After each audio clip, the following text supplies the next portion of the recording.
Hey guys, this is Ken Finnan of Capital Advantage Tutoring, and I am on my way to Michigan State to pick up my son. So I have a 6-hour left drive, and I decided, what the heck, might as well talk about a little Series 6 stuff.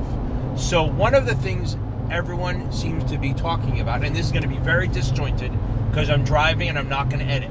So it's going to be a rambling, stumbling, bumbling, whatever. Okay, so Series 6. Some of the stuff on the Series 6 that is not on the 7 is insurance. So a lot of people struggle with insurance, and this will help you if you also have to get your health and life a little bit. One, this is not an annuity. This is life insurance. Life insurance is basically you get paid if you die. Not you get paid because you're dead, but if you have insurance, then your loved ones will get some cash when you kick it, okay? So what we're doing here is we're going to talk about the different types of insurance, so this will help. So stay tuned, and we'll cover all the different insurances, so don't hang up yet. And if I get in an accident, I promise to keep talking during the accident so you get to enjoy that pain. And if I die, then you'll see how insurance really works. I don't really want to die. So now, there's two types of insurance, basically. There's term, and then there's permanent. Term insurance is like renting. So basically, say you're a single mom or single dad, you have a couple kids, and you want to make sure that if you die driving out to Michigan in an accident, God, my family would kill me for saying this. Say you get in an accident and die, or some other reason, you want to make sure that those children still have money to live on and eat and all that. So, like, my father died when I was 12. So my mom, single mom, working, 2 kids, she bought term insurance because that's all she could afford. In general, term insurance is cheaper, okay? Because you're not getting any equity, you're not building up any cash value or anything. You're basically renting it for a time period. So term insurance is you're renting it for a term. So what happens is, as you put money in, that's the end of it, okay?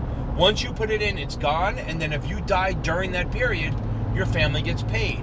If you die the day after the period ends, then you get nothing. Think of when you rent an apartment. Every month you're paid $2,000, you get the right to live there, but when you leave, that's it. When you stop paying rent, you don't get to sell part of the apartment. You just walk away, and that's it. You get nothing. That's what term is. The advantage of that, and it sounds kind of shitty, but the advantage of that is that it's a lot cheaper. Like, if I were to get $1 million policy right now, probably cost me $400 or $500 a month for term, maybe $2,000 a month for permanent, which we're going to talk about. So again, term insurance is like renting it. You get it for a certain period, and once that period ends, it's over. Yes, if you talk to an insurance person, there's a lot more choices, but that's what you need to know for the 6. Now, permanent life, there's really 3 types. There's whole, there's universal, and then there's variable. And again, you talk to an insurance salesman, he's going to go way deeper than that, but that's not where we are. So, permanent insurance means you're putting money in, it's much more expensive, but you're investing. Okay, so what happens is your money is going into the account, and you're growing equity value, cash value, whatever you want to call it, every month. Say you put $2,000 in, then what happens is, after like 2-3 months, you have thousands of dollars in equity. Now remember, all of these things, once you start paying, if you die during that period, you're going to get the money, okay? So that's not an option. So even if you don't put enough money in, sorry, I'm passing someone right now, because they decided to go in the left lane and not go fast enough, because I'm just a jerk, and they decided to be in the left lane. That's just a private ramp. So now, whole permanent life is you're investing in the policy, you're growing cash value, equity, all that stuff, okay? As you put into it every month, you're going to put, like, say, $1,000 a month or $2,000 a month, and say $1,500 of it goes towards your equity or cash value. So you're building it up. So if you leave after a certain amount of time, other than paying some surrender charge penalties, that money's yours. You can walk away with it. So if you put it in for 30 years and go, you know what, I want out, you walk away, you will walk away with some money, okay? You will walk away with some money. And I'm almost in Ohio. I'm still in Pennsylvania. Du Bois, I don't know. So now, if Now that's the general understanding of all of permanent life. So term, you put money in, you get nothing when you leave unless you die during that period. Permanent, you do get it. Even if you leave after 10 years and you're still alive, you can walk away with some of it, even though it might be a little less because of penalties. So now let's talk about the different types. Whole has a fixed death benefit. So you buy a $2 million policy or $1 million policy, whatever it is, that's what you buy. That doesn't change. And your payments are fixed. Whatever you put in, the payments don't change. So if it's $2,000 a month, it's $2,000 a month for the rest of your life. But that also means the money you're putting in, remember, it's invested. This is not a security, but it's invested, okay? And it's invested and it grows at a set rate. So it grows at a set rate ongoing. You remember I said it'd be stumbling and stuttering, so just bear with me. So you put money in and it grows at, say, 3%. That's guaranteed. 3, 4, 5%. Every year they say this is your guaranteed rate, and that's what you're going to grow. So you know what it's going to be pretty much. You plug it in, you plug in the numbers, and they go, this is what the cash value will be.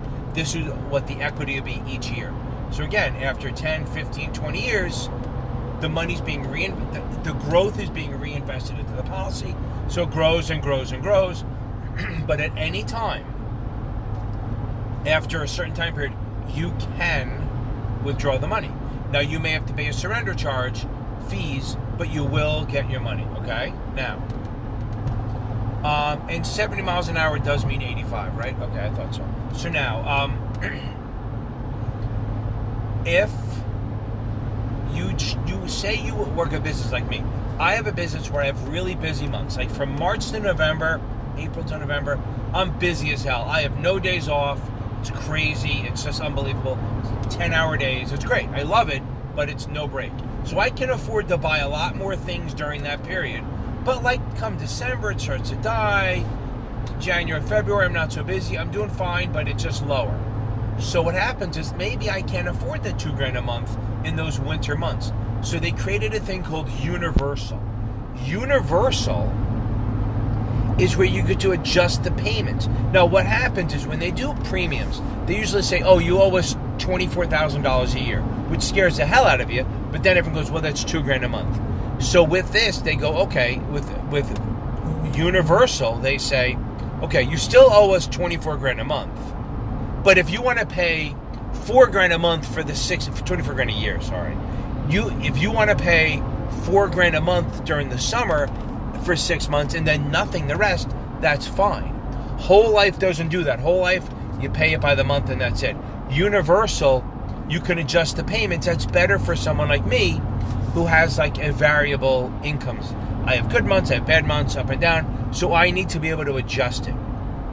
But Universal does not, the return still is fixed. Just like a whole life, which means it's not a security, the return that you get is pretty much guaranteed, and the death benefit, which we'll talk about, may not be guaranteed, but you're pretty much, as long as you make your payments, you know what you're going to get, and you know what the growth in the equity is going to be. Now, that's the thing. So the death benefit is what you get if you die. With the whole life, you make your payments, you know what it's going to be. You buy a $2 million policy. When you die, your family's getting $2 million. If you do Universal, well, yeah, if you do all the payments like you're supposed to, the death benefit's the same. But like say in the middle of the year, you start running out of money, and by the end of the year, you only put in like $20,000 versus the $24,000. Well, then they're going to adjust your death benefit down. They don't kick you out like they would with whole life. They adjust it down. So they're adjusting for the fact that you're not paying, but it's better for entrepreneurs. But again, your growth is fixed. You put it in, and it grows at your 3-4%, whatever it is. Now, we have the fun one, variable.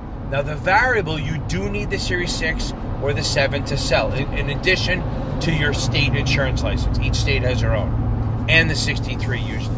A variable is considered a security.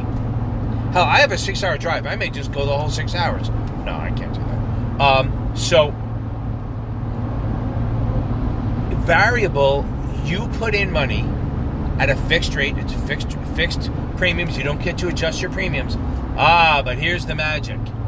Your return can go up or down. So this is where you see the word separate account, like a variable annuity or a variable life insurance.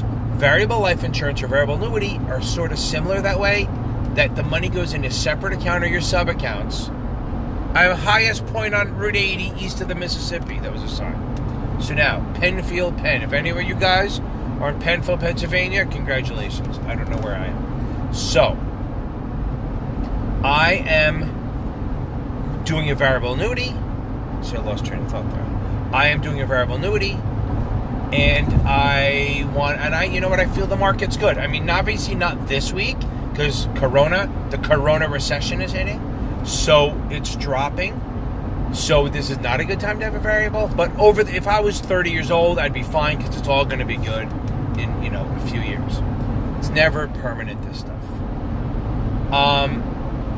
So now, I put money in a variable every month. I'm putting in, and it's growing in this, and it's all invested in the market. So it's all invested in the market. It's in the separate account. I can choose the risk or reward. I can choose very risky. I can choose conservative. I mean, I don't think there's any choices where you can go, balls out, like, investing in penny stocks, which is stupid, but they have limits on what you can do, but you can be pretty aggressive or pretty conservative, whatever you want, and that will affect your long-term returns. But here's why I like the variable, and if you guys are in your low 20s, trust me, do this, okay?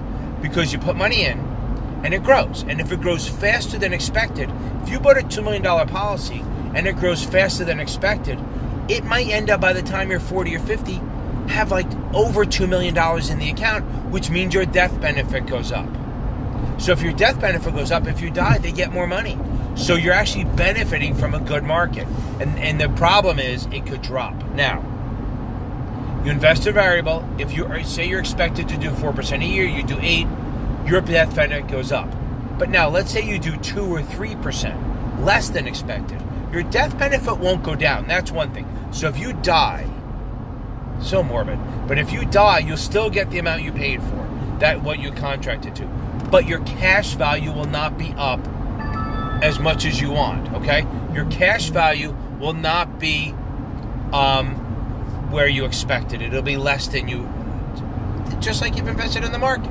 Remember, cash value equity is what you can pull out of the account. So if you do a variable, yes, you have downside that you could actually technically, in theory, lose money every year for 20 years. But if you die, your family still gets the death benefit. The only difference is you won't have any money to take out. But that's the risk. You're going to get a better return overall for the risk that you might not get anything. But again, if you die, they will be paid. So the only risk is to your cash value, your equity. Now let's find out why that matters. So if you invest in a whole life or permanent life, I'll say permanent life, not term, over time you're building up cash value, equity, and that's cash. That's like when you buy a house. You make mortgage payments all the time, and what happens is you start building up equity. So if you sell the house, you have equity. Same thing here. Same thing here. If you put money into this account every day, every month, after 20, 30 years, you may have $300,000-$400,000 worth of equity or cash value, which if you decided to surrender the policy, you could walk away with. But here's the magic one. You can borrow against it. So say you're 55 years old, too young to retire because you have to be how old? 59 and a half to withdraw your retirement accounts without a penalty. So you do this. This is how you do this. So you go to the insurance company and say, what's my cash value? And they go, oh, this is what it is and this is what you can withdraw. You go, I don't want to withdraw it. I want to borrow it. So you borrow the money. When you're 55 years old, you borrow money from your equity, from your life insurance. Yes, you have to pay a little bit of interest, but not nearly what you'd pay in taxes, and you get that money without paying taxes. Now, you do have to pay that back, but guess when you pay it back? When you die. So you don't really care. So this could be a way to stopgap you until your insurance kicks in, or give you a supplement until your retirement kicks in, or it could maybe just be a supplement to your retirement. So the whole point here is that you can borrow against it, and what they do is say you have $1 million policy, and you borrow $200,000. When you die, your family only gets $800. They pay back the $200, and they give them the balance. Screw your kids.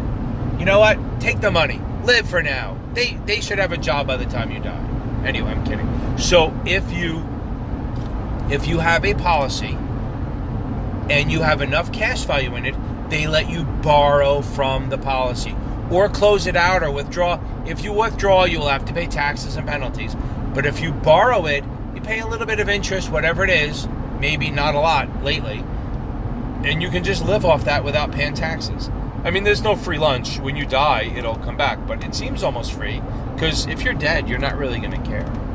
So again, let's little recap. Term is like renting insurance. You only get paid if you die. And if you only die during the period, your family gets paid. Permanent, you're building it up. You're building up cash value. You're building up equity. You can withdraw. But the problem is it is much more expensive. That's the problem. It is more expensive. Okay? And that's where the thing. So if you are, suitability-wise, if you're single or you're struggling with money or you see somebody with less money or struggling with money, they go term. If money's not an issue, you go with whole. And the younger they are, the cheaper it is. So I'm telling you what you should do is if you guys are in your 20s or whatever, get some variable life insurance from a good, honest policy and let it grow. When you're 40, 50 years old, you may have some serious cash. I'll post this at some point today. I'll not do it while I'm driving. I have to get gas in 300 miles. I should do it then. Thank you. Bye-bye.